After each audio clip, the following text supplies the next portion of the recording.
Allah wabarakatuh. Apakah menabung emas di pegadaian itu riba? Sedangkan emas dan perak adalah nilainya tetap stabil setiap tahun dari tetapkannya dirham emas sebagai mata uang dibandingkan uang sekarang. Tidak ada uang kertas zaman Nabi SAW. Dinar mata uang emas, dirham mata uang perak. Oleh sebab itu maka menabung, kita sehari-hari menggunakan uang kertas, tapi kalau mau menabung jangka panjang itu kita pakai emas. Belikan ke emas, karena nanti masanya anak mau sekolah atau ada yang sakit, uang yang kita simpan 10 juta tahun 2009 dengan 2019 itu nilainya turun, jatuh, inflasi dan segala macam. Oleh sebab itu maka menyimpan dengan emas baik. Tapi masalah gadai, ini ceritanya lain lagi. Kullu qardin jarra naf'an fahuwa riba. Setiap pinjaman kalau mengambil manfaat maka dia terhitung dengan riba. Jadi ada dua masalah. Masalah menabung emas bagus, masalah menggadaikan, gadai bagus, tapi ketika mengambil manfaat dari gadai itu maka riba. La ta'kulu riba ad'afan mudha'afa. Janganlah kamu memakan riba yang berlipat-lipat. Alladzina ya'kuluna riba la yaqumuna illa kama yaqumu wa yaqumu alladzi yatakhabbathu asyaitanu minal mas. Orang yang makan riba maka dia nanti bangkit dari kubur seperti orang yang kerasukan setan. Na'udzubillah. Bersihkan makan hidup kita daripada riba. Saya sering mendengar perkataan orang, kalau sholat di atas bumi, di bawah kolong langit, maka sholat kita tidak sah. Apa makna dari kalimat tersebut? Mohon pencerahannya Ustaz. Sholatnya di atas bumi, di bawah kolong langit, maka tidak sah. Maka semua orang yang sholat di dunia ini sekarang tak ada yang sah. Karena sholatnya di atas bumi, di bawah kolong langit. Kalau dipahami secara tekstual. Tapi sebenarnya ini adalah kata-kata kiasan. Kalau orang yang sholat itu masih memikirkan segala peristiwa yang terjadi di muka bumi, di bawah kolong langit ini, maka sholatnya tidak sah. Tidak diterima Allah Subhanahu wa taala. Itu dia katakan Allah, fawailul lil musallin. Celakalah orang yang sholat. Siapa itu? Alladzina hum an sholatihim. Alladzina hum, orang-orang yang mereka itu dalam sholat mereka sahun, lupa, lalai, memikirkan yang ada di atas tanah, yang ada di bawah kolong langit. Ini sebenarnya kata-kata kiasan. Maknanya khusyuklah dalam sholat, menjaga kekhusyuan. Wallahu a'lam. Assalamualaikum Pak Ustaz. Waalaikumsalam warahmatullahi wabarakatuh.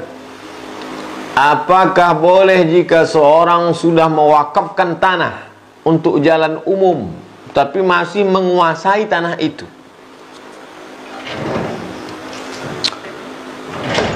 Wakaf itu mesti ada 4 unsur. Yang pertama wakif, saya orang yang berwakaf. Yang kedua, orang yang menerima wakaf, disebut dengan nazir. Yang ketiga, benda yang diwakafkan, ini tanah. Lalu kemudian ada ijab dan qabul. Saya wakafkan tanah ini untuk pembangunan MDA tunai. Maka tanah ini bagaimana? La yurasu, tidak boleh diwariskan kepada anak. Wala yuhabu, tidak boleh dihibahkan kepada orang lain. Wala yuba'an, tidak boleh diperjualbelikan. Habbasta aslaha, pokoknya itu tetap ada. Selama dia ada, itulah dia disebut wakaf. Maka yang benda hilang, minyak dipakai hilang, maka tidak wakaf. Ini wakaf tanah, bagus untuk maslahat orang banyak. Dia tetap ada, tapi tidak bisa dikuasai untuk dijual belikan atau diwariskan kepada anak-anak atau dihibahkan kepada orang lain. Dia tetap menjadi wakaf. Yang menguasainya siapa? Nazir, orang mengelola wakaf. Kalau di Mesir ada satu menteri khusus, namanya Wazirul Awqaf, menteri urusan wakaf. Di negara kita ada badan wakaf nasional. Ustadz, saya mau tanya, saya sudah berkeluarga, ingin mau tahu bagaimana seorang anak bersikap terhadap orang tua yang suka memberikan sesuatu tanpa mengkonsultasikan. Cenderung pemberiannya terasa mengecewakan. Dia sudah memberi, itu sudah alhamdulillah. Dia masih hidup, masih ada bersamamu, itu sudah alhamdulillah. Tapi kalau sampai menimbulkan mudarat, beritahukanlah dengan cara yang baik. Sampaikan dengan kata-kata yang santun. Mudah-mudahan Allah Subhanahu wa Ta'ala senantiasa memanjangkan umurnya, menyehatkannya, dan memberikan kebaikan. Allahu a'lam. IG. Assalamualaikum Ustaz. Waalaikumsalam warahmatullahi wabarakatuh. Saya mau tanya soal ayah saya. Habis pergi bersama mama dan aku selalu marah-marah. Jadi saya tidak pernah senang. Selalu mencari gara-gara. Kenapa ya Ustaz? Ya, tanya dia kenapa dia marah. Ada dua sebab. Yang pertama, mungkin dia marah karena ingin mendidik, mengajar, memberitahu. Maka kewajiban seorang tua, la yadkhulul jannata dayyus, tidak masuk surga seorang ayah yang membiarkan anak gadisnya tidak pakai jilbab, membiarkan anak gadisnya keluar dengan laki-laki yang tidak mahram. Kalau dia marah, maka sebenarnya dia sayang. Tapi kalau tanpa sebab dia marah tidak tentu arah, something wrong. Ada sesuatu dengan dia. Ada apa masalah dia? Oleh sebab itu, i'dilu, wahai orang tua, bersikap adillah kamu kepada anak-anak kamu. Pak Ustadz, saya mau tanya, kalau lebaran mana yang lebih didahului? Orang masih hidup atau orang yang sudah tidak ada? Oh, ini maksud dia ketika hari lebaran, Idul Fitri, Idul Adha, lebih dulu salaman dengan keluarga yang masih hidup atau ziarah kubur? Agaknya itu yang beliau tanyakan. Perlu difahami bahwa kalau kita mau minta maaf, minta ampun, silaturahim, tidak usah nunggu lebaran. Ini tradisi di tempat kita. Baik, tidak salah.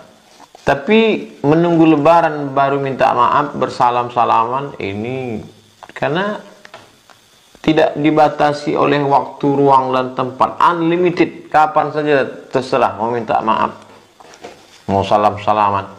Oleh sebab itu maka ketika minta maaf, mana kepada orang yang hidup, sambung silaturahim. Kepada orang yang sudah meninggal dunia, kita ziarah untuk mendoakan mereka dengan adab-adab ziarah kubur.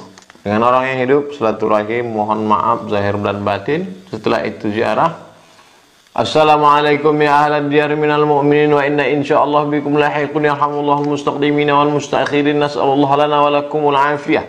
Semoga keselamatan senantiasa tercurah bagi kamu hai penghuni kubur. Kami insyaallah menyusul kamu dan diberikan Allah kepada kamu semuanya kebaikan.